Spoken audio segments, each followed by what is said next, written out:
മലയാളികളുടെ അക്ഷരപുണ്യം ടി വാസുദേവൻ നായരുടെ രചനയിൽ വിരിഞ്ഞ അതിമനോഹര കാവ്യം അതായിരുന്നു എന്ന് സ്വന്തം ജാനകിക്കുട്ടി എന്ന സിനിമ. ഈ സിനിമ നമുക്ക് രണ്ടു നായികമാരെ തന്നു, ജോമോളും ചഞ്ചലും.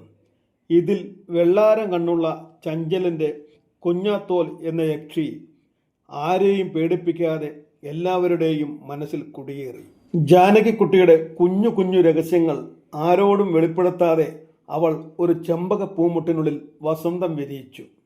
പട്ടുപാവാട തൊങ്ങലുകളിളക്കി കാറ്റത്തൊരു ശലഭമായി വന്ന ആ കണ്ണടക്കാരി പെൺകുട്ടി പലരുടെയും കൗമാരക്കാലം ഓർമ്മിപ്പിച്ച് ചെമ്പകം വാസനിപ്പിച്ച് ഇപ്പോഴും മനസ്സിൽ നിറഞ്ഞു നിൽക്കുന്നു.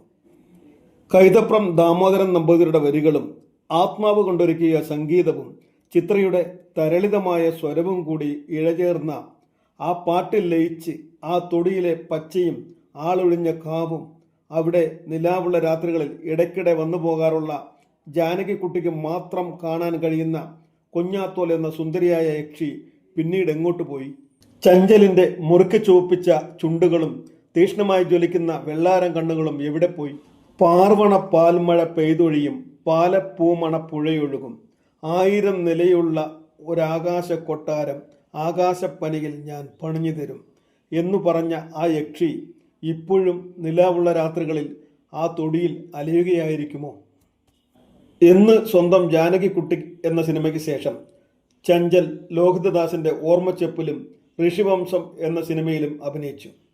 അതിൽ സമീറ എന്ന കഥാപാത്രം ഏറെ ശ്രദ്ധയാകർഷിച്ചിരുന്നു. ചഞ്ചൽ ഒരു അസാമാന്യ നൃത്തകലാകാരി കൂടിയായിരുന്നു. മോഡലിംഗിലൂടെയായിരുന്നു ചഞ്ചൽ തൻ്റെ കരിയർ ആരംഭിക്കുന്നത്. പിന്നീട് ടെലിവിഷൻ പരിപാടികളിൽ അവതാരകയായി മാറി. വിവാഹത്തിന് ശേഷം ഭർത്താവ് ഹരിശങ്കറിനൊപ്പം അമേരിക്കയിലെ നോർത്ത് കരോലൈനയിലാണ് താമസം. അവിടുത്തെ മലയാളികൾക്കെല്ലാം ചഞ്ചൽ എന്ന ഈ യക്ഷിയെ അറിയാം. എങ്കിലും സ്വതന്ത്രമായി പുറത്തൊക്കെ ഇറങ്ങാൻ സാധിക്കും. ചിലരൊക്കെ കാണുമ്പോൾ അടുത്ത് വന്ന് സ്നേഹത്തോടെ സംസാരിക്കാറുണ്ട്. മക്കൾക്കാർക്കും തൻ്റെ സുന്ദരമായ കണ്ണുകൾ കിട്ടിയില്ലെന്ന് ചഞ്ചൽ പറഞ്ഞു. അമ്മയൊരു സെലിബ്രിറ്റിയാണെന്ന് അവർക്കറിയാം എന്നും ചഞ്ചൽ വ്യക്തമാക്കി. നീഹാർ, നിള എന്നാണ് മക്കളുടെ പേര്. ജീവിതത്തിൻ്റെ ഈ ഒരു ഇടവേളയിൽ ചഞ്ചൽ ഇപ്പോൾ കൊച്ചിയിലെത്തിയിട്ടുണ്ട്. 47കാരിയായ ചഞ്ചലിൻ്റെ കണ്ണുകളിലെ നക്ഷത്ര ശോഭ ഇന്നും അങ്ങനെ തന്നെയുണ്ട്. ഫാന്റസിയുടെ മാന്ത്രിക തലമായ ജാനകിക്കുട്ടിയിലെ കുഞ്ഞാത്തോലിന് ശേഷം ചഞ്ചലിന് അത്രയും നല്ലൊരു വേഷം പിന്നീട് ആരും നൽകിയില്ല. മലയാളികളുടെ നഷ്ടം, അല്ലാതെ എന്ത് പറയാൻ. താരപദവിയിൽ നിൽക്കുമ്പോൾ തന്നെ സിനിമാ രംഗം വിട്ട് കുടുംബജീവിതത്തിലേക്ക് ചേക്കേറിയ ചഞ്ചലിന് ജി പി എസ് മീഡിയ എല്ലാ നന്മകളും ആശംസിക്കുന്നു.